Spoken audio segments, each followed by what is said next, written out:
बिस्मिल्लाहिर्रहमानिर्रहीम। आज जो हमारा टॉपिक है that is repair of broken bones. हड्डी अगर टूट जाए तो उसके किस तरह से रिपेयर होते हैं, ये बात को हमने पढ़ना है। और एक बात अब आपने याद रखनी है कि व्हाट इज अ फ्रैक्चर। हम यहाँ से ये टॉपिक पढ़ाना मैं शुरू करता हूँ। और फ्रैक्चर अगर मैं आपको डिफाइन करूँ तो कहते हैं डिसकंटिन्यूटी ऑफ बोन। एक हड्डी जो है वो पूरी कंटिन्यूअस स्ट्रक्चर होती है, लेकिन जहां कहीं रास्ते में उसके अंदर कोई डिसकंटिन्यूटी आ जाए, यहां से टूट जाए, कट जाए, तो उसकी कंटिन्यूएशन बिल्कुल बरकरार नहीं रहती। और अगर वो इस तरह हो जाए तो हम कहते हैं जी ये जनाब ये हड्डी जो है ना वो टूट चुकी है, खराब हो गई है। सही है। फ्रैक्चर्स की बड़ी टाइप्स हैं डिपेंडिंग अपॉन उसकी शेप। मसलन एक सिंगल हेयर लाइन फ्रैक्चर होता है, यानी जिस तरह बिल्कुल बारीक ऐसे एक्सरे के अंदर नजर आता है, जिस तरह एक बाल है तो वो छोटा सा बाल इस तरह ये नजर आ गया। इसी तरह एक ग्रीन स्टिक फ्रैक्चर होता है, जिस तरह आप ऐसे हड्डी को ऐसे किसी छड़ी को जो सब्ज हो, आप उसको ऐसे तोड़ते हैं तो उसके इधर के किनारे भी रह जाते हैं, इधर के किनारे भी रह जाते हैं, उसे ग्रीन स्टिक फ्रैक्चर कहते हैं। ये किताब में लिखी हुई वैसे बता रहा हूं, ठीक है। तो फ्रैक्चर्स की फिर इस तरह मल्टीपल फ्रैक्चर होते हैं, यानी एक हड्डी जो है वो दो दरमियान से टूटी है और उसके काफी सारे टुकड़े हो गए हैं, यानी वो कुछ इस तरह अगर मैं उसको बनाना चाहूं तो वो इस तरह होगा, ये टेढ़े मेढ़े तो लाइक दिस, ये मल्टीपल फ्रैक्चर हो गया। सही है। अब हम बात करेंगे कि अगर फर्ज किया, मैं सीधा आसानी के लिए हमें वो पुराने वाली बात ही बताता हूँ।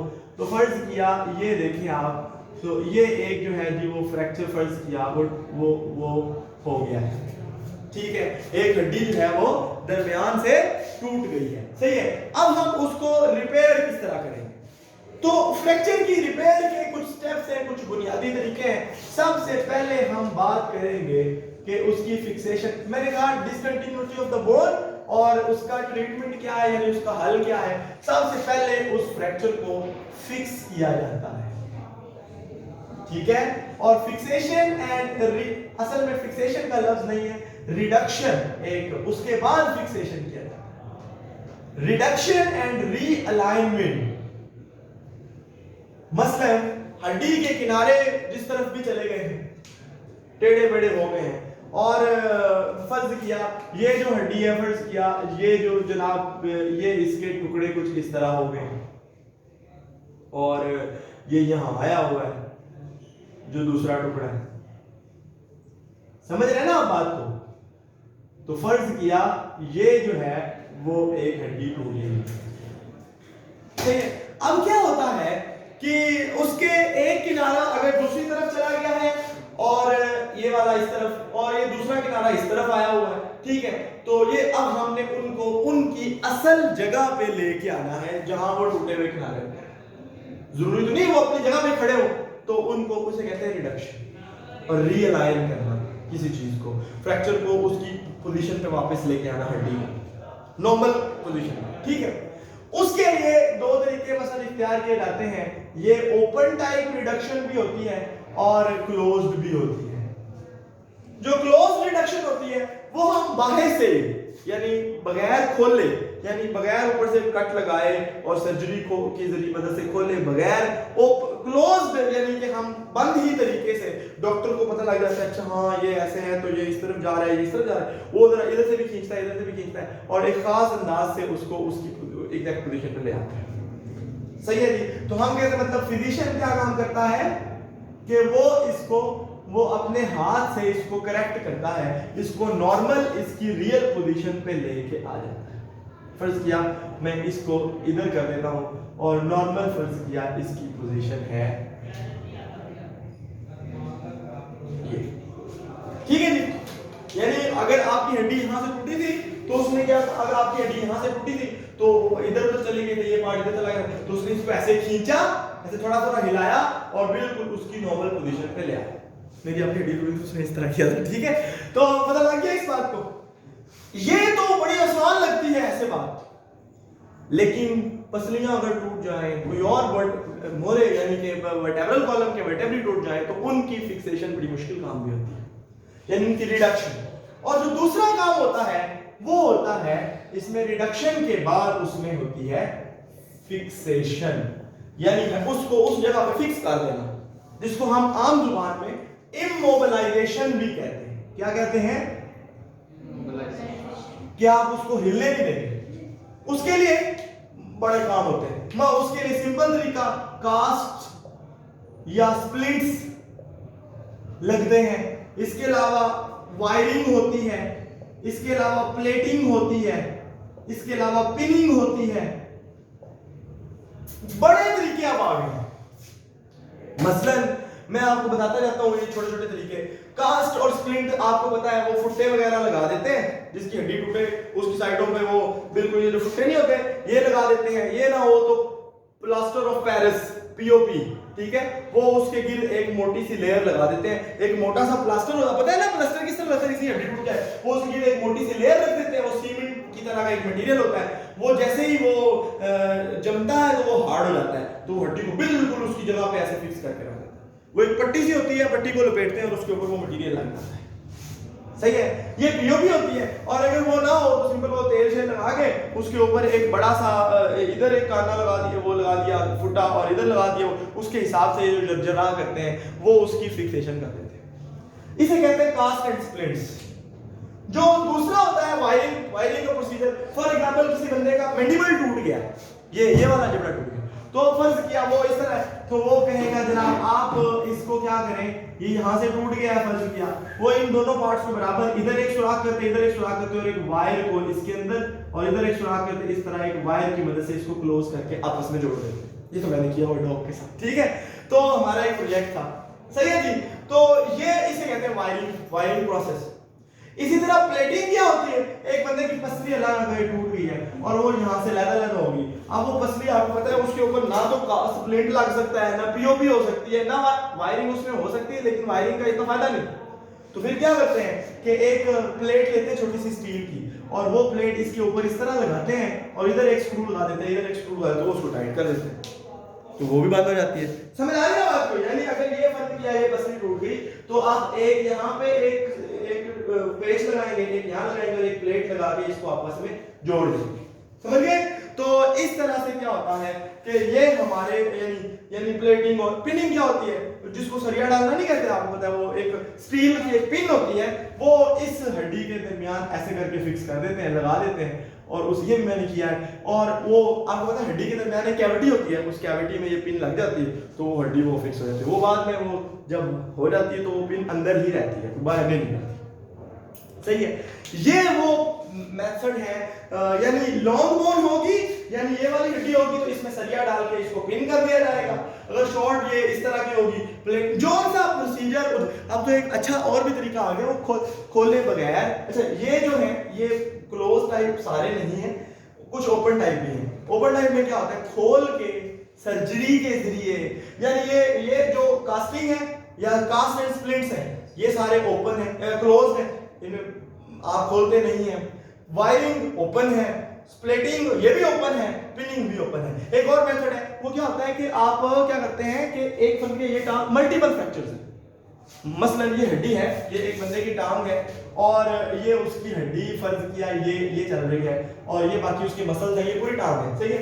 और उसकी ये हड्डी जो है मल्टीपल पार्ट्स में टूट गई है, ये उसका इतना सा पार्ट है, ये दूसरा पार्ट है, ये तीसरा, इस तरह से, सही है। अब वो क्या करते हैं, बाहर से एक इस तरह की प्लेट लगती है, वो बॉडी के साथ फिक्स हो जाती है, और उसके अंदर एक स्क्रू इसको, एक स्क्रू इसको, एक स्क्रू इसको, एक स्क्रू इसको और एक स्क्रू इसको, इसे मल्टीपल स्क्रूज लगा के वो बाहर से, आपको जरूरत नहीं पड़ती उसको अंदर, लेकिन इसमें भी उसको रीअलाइनमेंट के लिए आपको समटाइम्स रकम को खोलना पड़ता है। ये किताब में बातें लिखी, लेकिन मैंने आपको रिडक्शन, अलाइनमेंट और फिक्सेशन उसके बारे में आपको चीजें बता दी कि फिक्स किस तरह कर लिया। अब जब आपने फिक्स कर दिया, अब आपने सिर्फ वेट करना है, और जब वेट करेंगे और वो आहिस्ता आहिस्ता हील होगा, हील होने में उसको डिपेंडिंग अपॉन 10 हफ्ते से लेकर 25, 30, 40 हफ्ते तक, डिपेंडिंग अपॉन द एज, कि बंदे की एज क्या है, कितनी जल्दी वो खुद को, हसन तुम यहाँ आ जाओ, मैं यहाँ आता हूँ, ले आता है यहाँ पे इधर, यस, सही है। और उसके बाद क्या है कि एक बंदा मतलब कहाँ पे थे हम, हाँ, तो अब वो डिपेंडिंग ऑन दी एज कि बंदा कितनी जल्दी हील कर सकता है। यंग है तो जल्दी, बूढ़ा है तो मेरी तरह तो वो जरा लेट होता है, ठीक है। तो इसको हमने कह दिया कि ये फ्रैक्चर रिपेयर है। अब हमने जब ये फिक्सेशन कर दी, अब वो बंदा जो है वो टाइम जब हड्डी हील हो रही है तो क्या होगा वो हमें पता होना चाहिए। यानी हम कहेंगे जो है रिपेयर का जो प्रोसेस है वो क्या होता है। रिपेयर के प्रोसेस के असल में 4 स्टेप है जनरल से। वैसे ये चारों स्टेप इकट्ठे चलते हैं लेकिन कोई खास इसमें फर्क नहीं होता, लेकिन चारों स्टेप्स में आपको समझा देता हूं। फर्ज किया ये एक वही हड्डी है और आपने उसको रिपेयर करके उसको रीअलाइन कर दिया है, उसके जो दोनों पार्ट हैं वो अपनी अपनी जगह पे लगा के आपने जनाब फिक्स कर दिए, सही है। असल में जब भी हड्डी टूटती है ना तो आपको पता है हड्डियों के अंदर बहुत ज्यादा ब्लड सप्लाई होती है, वो ब्लड सप्लाई भी घटती है, उसमें जो खून की नालियां होती है वो भी टूट जाती है। वो सारे का सारा एक बहुत सारा ब्लड का एक टुकड़ा यानी क्लॉट सा वो यहां पड़ा, सही है, उसको हम कहते हैं हीमाटोमा। क्या कहते हैं? यानी एक खून का एक काफी लोथड़ा सा पड़ा होता है क्योंकि at the site of fracture, सही है। हीमाटोमा ब्लड का एक क्लॉट, ये सबसे पहला स्टेप है। जब भी हड्डी टूटती है तो हीमाटोमा बनता है, हीमाटोमा फॉर्मेशन। यानी हम कहेंगे कि जो ब्लड सप्लाई है, ब्लड की जो कैपिलरीज हैं वो ब्रोकन है, वो टॉर्न हो जाती हैं, जिसकी वजह से खून निकलता है और खून जमा हो जाता है तो हीमाटोमा बन गई, सिंपल। अब जो हीमाटोमा होता है वो असल में आप देखें कि जिस जगह पे अब वो कवर करता है ब्लड की सप्लाई बंद हो गई है, सही है, तो ये जो बोन के इधर के जो सेल्स हैं, जो नॉर्मल बोन के अपने सेल्स हैं जो टूट गए हैं अभी, वो सारे के सारे सेल्स खराब हो जाते हैं, यानी उनको ऑक्सीजन नहीं मिलती तो वो डेड हो जाते हैं, वो एरिया सारे का सारा स्वेल हो जाता है। ये भी इसी का पार्ट है। यानी अगर मैं फर्ज किया मैं इतने छोटे से पार्ट को आपके सामने इतना बड़ा करके बनाऊं, फर्ज किया सिर्फ समझाने की खातिर, तो यहाँ पे खून की नालियां हैं, ब्लड का एक बहुत बड़ा क्लॉट है इतने एरिया में, वैसे तो वो साथ जुड़ी हुई है, मैं सिर्फ समझा रहा हूँ। ब्लड का एक क्लॉट बन गया, जिस जगह पे हसन फ्रैक्चर हुआ उस जगह पे खून की नालियां टूटी और वहां पे खून का एक लोथड़ा बन गया, ठीक है। और उसकी वजह से क्या, यानी खून की नालियां खत्म हो गई तो यहाँ पे जो फ्रैक्चर की साइड पे जो बोन के सेल्स हैं उनको बेचारों को कुछ ऑक्सीजन नहीं मिलती, खाना नहीं मिलता, वो मर जाते हैं और ये सारा एरिया थोड़ा सा स्वेल हो जाता है जहाँ फ्रैक्चर होती है कुछ देर के बाद, फ्रैक्चर के काफी 2 4 5 10 घंटे के बाद, ठीक है। अच्छा, अब उसके बाद हीमाटोमा जब होता आहिस्ता आहिस्ता क्या होता है कि वहां पे कैलस फॉर्मेशन हो जाती है। कैलस फॉर्मेशन आपको पता है कैलस क्या होते हैं? इररेगुलर सेल्स के गुच्छे, सेल्स के इररेगुलर गुच्छे जो मल्टीपल सेल्स के बने हों इकट्ठे हिस्सा। असल में होता क्या है कि मुख्तलिफ सेल्स हैं जिनको हम फाइब्रोब्लास्ट कहते हैं, इसी तरह ऑस्टियोब्लास्ट, आपने हड्डी के सेल्स के बारे में पढ़ा भी हुआ है। ऑस्टियोब्लास्ट कहते हैं बोन फॉर्मिंग सेल्स को, फाइब्रोब्लास्ट ये फाइब्रस टिश्यू के कुछ स्कूल सेल होते हैं, ये आ जाते हैं। फाइब्रोब्लास्ट असल में मैट्रिक्स की कुछ प्रोटीन्स भी बनाते हैं, तो ये सारे इस एरिया की तरफ इकट्ठे हो जाते हैं और यहाँ पे एक कैलस सा बन जाता है। यानी वो जो हीमाटोमा अब रिपेयर, क्योंकि हीमाटोमा के अंदर जो प्रोटीन होती है ना, ब्लड ही है ना, तो ब्लड की जो प्रोटीन होती है वो ये सेल्स खा जाते हैं, वो ये सेल्स, हीमाटोमा खुद ब खुद खत्म हो जाता है और उसकी जगह एक सेल्स का एक गुच्छा ले लेता है, तो ये अब काम रिपेयर की तरफ चल पड़ा, सही है। फिर इन ऑस्टियोब्लास्ट है, ये डिवाइड करते हैं आपको पता है, और ये ऑस्टियोसाइट्स यानी ये मैच्योर होते हैं, ऑस्टियोसाइट्स और भी सेल्स इधर माइग्रेट होना शुरू हो जाते हैं, तो असल में बोन बननी शुरू हो जाती है। देखिए पहले ब्लड का क्लॉट बना, फिर ब्लड का क्लॉट खत्म हुआ उसी जगह से और सेल्स अंदर माइग्रेट होने शुरू हुए। जब सेल्स माइग्रेट होने शुरू हुए तो वो सेल्स का एक कैलस फॉर्मेशन बन गया और अब उन सेल्स ने बोन क्रिएट करना शुरू कर दी है, तो उसको कहते हैं बोनी कैलस फॉर्मेशन। ये दोनों काम बेसिकली 3 से 4 वीक जब फ्रैक्चर में आपको हो जाते हैं तो उसके बाद ये होने शुरू होते हैं और 8-10 वीक तक ये कंप्लीट तकरीबन हो जाते हैं। पूरे का पूरा एक हड्डी का रिपेयर का हिस्सा बन गया। पहला पार्ट क्या था? दी कैलस हीमाटोमा फॉर्मेशन, दूसरा क्या है? कैलस फॉर्मेशन, तीसरा है बोनी कैलस फॉर्मेशन। और आखिर में जो हड्डी के इधर उधर कोई नए सेल्स इधर उधर बने होते हैं उनको ऑस्टियोक्लास्ट आके या कोई और सेल उनको आके क्लीन अप करते हैं और जो बोन है उसको रीमॉडल कर दिया जाता है। यानी उसको बेसिकली अगर वो फ्रैक्चर की जगह पे कोई इधर उधर एक्स्ट्रा बना हुआ है सेल वो उनको जिस तरह रंदा फेरते हैं इधर से भी कोई एक्स्ट्रा चीज नहीं है, वेल्डिंग की है ना। अब वेल्डिंग के बाद वो कोई इधर उधर तो वो उसके ऊपर एक वो फेर के ग्राइंडर तो वो उसको क्लीन करके तो बिल्कुल बराबर सरफेस का हिस्सा बना देते हैं, इसको रीमॉडलिंग कहते हैं। ये है जो फ्रैक्चर। आज आप लोगों ने लेक्चर थोड़ा लिया है।